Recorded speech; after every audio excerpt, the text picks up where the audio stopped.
The Kenians are an alien race that settled on Earth 500,000 years ago. They are back, Jim. The Ash has great power and is used as a weapon by the aliens. And we need you to make contact with one of them. Try to find out what their purpose is now.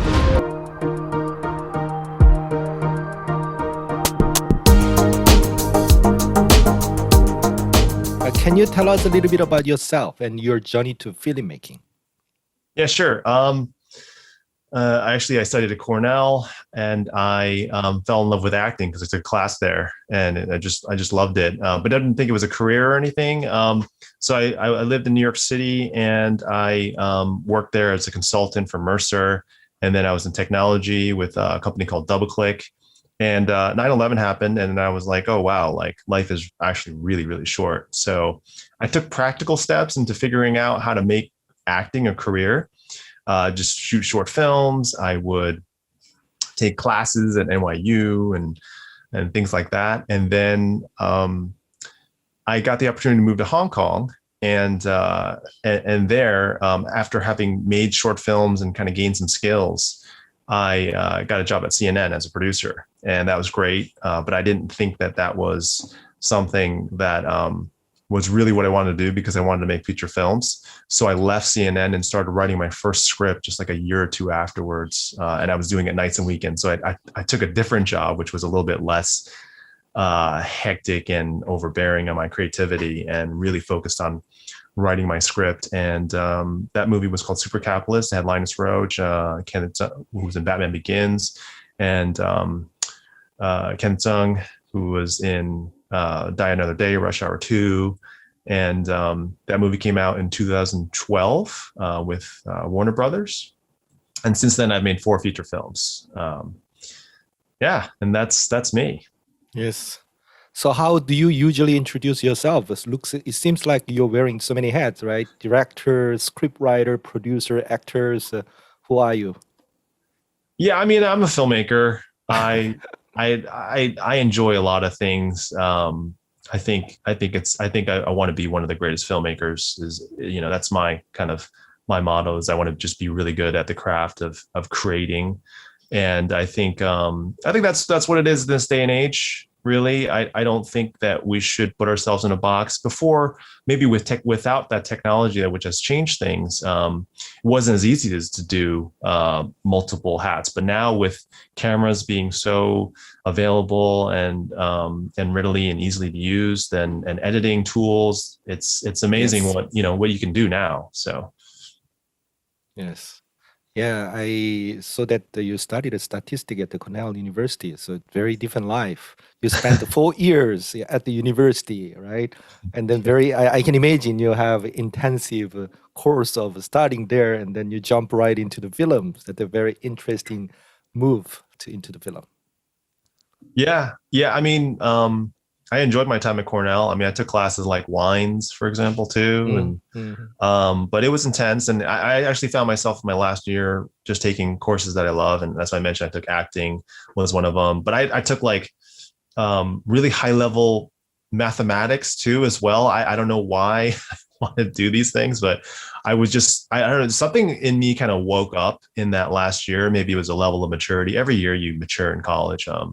So that really just, my thirst for knowledge had really changed. I think I had always growing up been good at a lot of things, but really didn't try that hard, didn't really have the thought of what I really wanted to do. It really wasn't ingrained to me, versus now I know kids that are like, man, they're like thinking what they're going to do at 13 years old. Like when I was in college, I had no idea what I was going to do. So, yes. Last time we had a little bit of a conversation about the topic, right? And then I felt that the way you're asking the question and leading the conversation very different from the many people. Because when we talk about some topic with a business partner, friend, we fully focus one topic, right? But look, it feels like you're moving around many topics and then asking me some question about me and my pocket. So I thought maybe that's a training from the working as a director, you have that kind of sense. What do you think about this comment? Oh, yeah. I mean, you're always well, first of all, you just, I start with curiosity first. And that's definitely, when I meet a person, I want to know more about them. Versus I think it's fun to go out and, have a good time and have a good drink. Yes. And sometimes you find out though, that you know nothing about the person that you're hanging out with. That's very good point. True. Very true. Yeah. But that's a good thing too. I mean, I think that's a bonding thing too, as well, like just having moments together and taking it to a certain level of, talking about, then maybe that's why like Chinese people and Korean people, they like to drink over, right. Because then people open up and start talking. Right. I'm very open already. That's true. So I mean, but yeah, I think as a director, you have to understand people. This is a very human business. Right. You are telling human stories that resonate, but not only that, if you're a director, you are working with so many different people, right? Visual. Oh my gosh. There's such a, like, I wish I went to MBA school because there's a lot of leadership. There's a lot of working with people, and they're all different types. They have different specialties, and you really have to kind of get to the core of who they are very quickly, so you can work with them effectively. But I don't believe that people can learn from the MBA or the school about the leadership, right? That's very difficult. I mean, they can satisfy the intellectual curiosity. That's it, I think. Yeah. Yeah. I mean, that topic of grad school, I always get asked about that. And even just university, like I was asking myself, well, nowadays with online learning, I mean, is it really necessary to go to college? But I think there's something about putting people of the same mindset all in one spot for a year or two. So for some people, it really works well. I mean, for university, it worked well for me in terms of like, I was just thinking like at Cornell, like the people of a level of, let's say, just drive or intelligence in one place and getting to know them and meeting them. I think that's really cool. And I think that's one of the benefits of going to college now. But the downside is then, one, it's very costly. It's becoming very super costly, hard to get in, super competitive. So yeah, I mean, we continue to improve. I do value education is what I'm saying. That's why I said maybe it's funny. Maybe I should have gone to MBA school just to pick up those tools, because I still read on my own. I still read books. I take, online classes to learn, just how to work with people and stuff. So. Yeah. What is your favorite part of the filmmaking? I mean, I love all aspects. I'm definitely enjoying the directing. I enjoy the writing part because, that part about the creation, the world building, that's why I do sci-fi. So I love that type of stuff. Thinking about intellectual sort of worlds and combining my tastes and my likes. So I like the writing. I like the acting too. The acting is a great feeling as well. I enjoy doing the action, working with my stunt team and working with great actors. So it's all fun. I mean, doing all this stuff is all fun. So I can't really say. My first passion was acting though, and that's how it kind of got me into it. And I, wearing multiple hats, I wouldn't recommend it for everybody. But it's worked for me. I think if let me rephrase my question. Yeah. Which job do you love most among the acting, directing, script writing, producing? Which job do you love most? Man. I mean, if you're first, if you have to do one job because you're doing too many, right? Well, let's put it this way. I think of directing in terms of a sport like tennis. I think you could continue to do that for a long time. Acting as well too, but I think like tennis, I want to do the action stuff too. So like I know there'll be a time where my body's just not gonna be able to do the action stuff. So but yeah, I mean it's gonna be a toss up between directing and acting. Yes. That's all there's to it, Got it. Yeah. In Netflix, which series or movie did you enjoy most recently? Oh, I mean, our earlier conversation privately, I mean, I mentioned that I just watched Squid Game, which I thought I had seen it before, I'd seen it right when it first came out, and then it's now become very popular. I enjoyed that one, but I will recommend to people too also from that, I got recommended through the artificial intelligence, Alice in Borderland. So if you liked Squid Game, I enjoyed Alice in Borderland because it kind of reminded me of this Japanese anime called Gantz.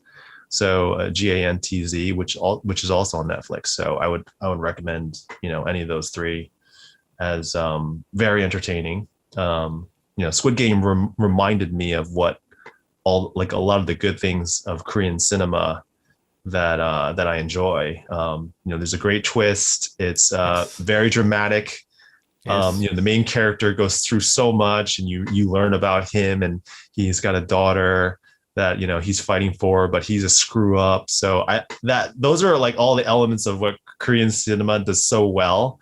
Yeah. And then all these like crazy situations and like what you would do, like what should I do in that situation? So yeah, and I mean that, like, especially I like the fact that there is a morality tale there. It's a very screwed up series, if you watch it, what they do to those people.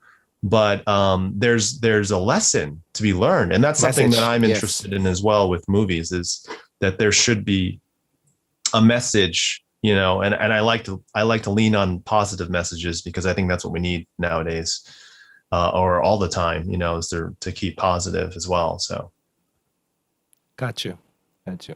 By the way, congratulations, your film distribution to Korea. Oh, thank you. Yeah. I'm so excited to be there. It's, we've had good distribution for our other movies with Paramount and Warner Brothers, but Korea is a tough market to be in, to get into, for them to have interest. And I respect all the filmmakers that are there. So just to have the movie released, translated in Korean, and have interest from Korean distributors. Right. That's awesome. I can understand. Yeah, I can. It's tough. Like, it's similar to the Japan. Audience are very flexible, dynamic, super curious, but the distribution company business structure is quite inflexible from the eyes of a foreigner or non-Korean. Yeah, I was ecstatic. It was funny. There was an email, like a distributor actually emailed me and said, we're interested in your movie. We heard about it, So I forwarded it to my sales agent, and then thinking like, I know we're talking to somebody in Korea, maybe this is the guy, like he's trying to reach out. And then there's like, no, this is somebody else that is interested in it. So I was like, oh, wow, that's cool. Like, it's kind of got some word of mouth, and there was interest from multiple people. So very cool. So did you watch the many Korean movie before? Yeah, I mean, I was introduced. My question is, who is your favorite Korean movie? I mean, which is your favorite Korean movie, and then your favorite director? All right, let me just start by saying that, like, I had so many Korean friends from college starting off, and in New York City, because and I don't know if you know 32nd Street, Koreatown in New York City, but like that's definitely where we ended up after going out for a party and having some solonton. Or one of my best friends from college, he's Korean, and so like I visited him in Seoul, and because he was serving at that time. That's why I asked you if you'd served or not, because I remember him sort of having to give up his time at a consulting company, and then going back to serve, and then going back to get his getting his PhD and everything. So so I've always actually it's one of the cultures I've been very passionate about. I even took Taekwondo in college as well. I was in Taekwondo team. I read it actually. Oh, you did? Okay, yeah. So I did it. Yeah. I mean, without a doubt, I've always been love that. And Korean cinema, I think certainly I mentioned Old Boy. Old Boy was, that's a very well structured, well structured the story. Yes. That's Park Chan. Park Chan-wook. Yeah, Park Chan-wook. Yeah. Yeah, he's very well structured. I mean, I had known of Bong Joon-ho. Is it Bong Joon-ho? The pronunciation is probably bad. I've known about him since The Host. I'd seen that many years ago. Obviously he went on to do Parasite, won the Oscar for that. But I'd seen The Host already a long time ago. And I have a good friend of mine that I met in New York as well, that she's in Korea. She's producing movies, Ju Young Park. She's we did a show, like an experimental theater show in New York way back, like 20 years ago, called Movie Talkers, and it was about Korean cinema. So what they used to do was, because there was no sound in film, they would have these famous guys do the audio. They would talk over Yes. the movies. I don't know if you knew about Voiceover, that. yeah. Yeah. So that's how they actually did it in a theater. Was you'd have these actors that would come in and do it over a silent film. And we did like I did something like that with her, where I voiced like multiple characters. But yeah, so she introduced me to a whole bunch of movies that I thought were good. There's a lot. I like the ones with like the card games. Yeah, I thought it was called Taeguk, but the only problem is that I have a hard time remembering the Korean names. So Yeah. Okay. So what did you plan for the 2022 and maybe another Asian film? yeah, I mean, written the script to part 3. Let's see. It's bigger in scope. It's going to have more visual effects, more action, a lot of good stuff coming. The movie got, and speaking of fundraising, more investment because of the last one. So it's been kind of like that, get good and get recognized and develop. So we're just going to roll right into that one. And, it's looking like we'll shoot next year. Got you. My last question is, I understand the younger generation has a more interest in the entertainment, artistic film industry these days, right? Yeah. So what is your advice for a young Asian person who want to start a career in the film industry or acting?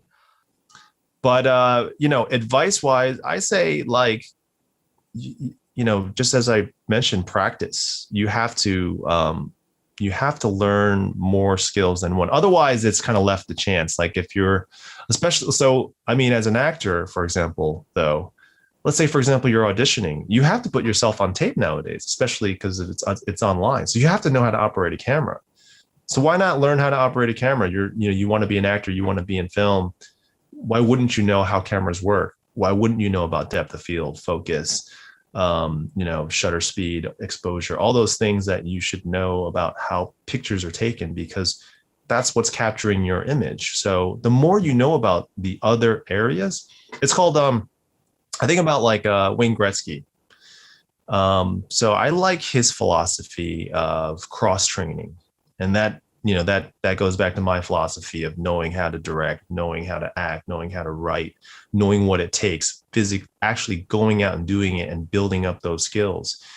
So, if you're out there and you're interested in, just go out and practice and do it. Don't wait for anybody to, tell you how to do it, because you might be waiting for a long time, or you may never even get that shot. So, I'll quote him again that, 100% of, you're going to fail 100% of the time if you don't take the shot, essentially. Yes. So. Yes. And there is no shortcut, right? Yeah, agree.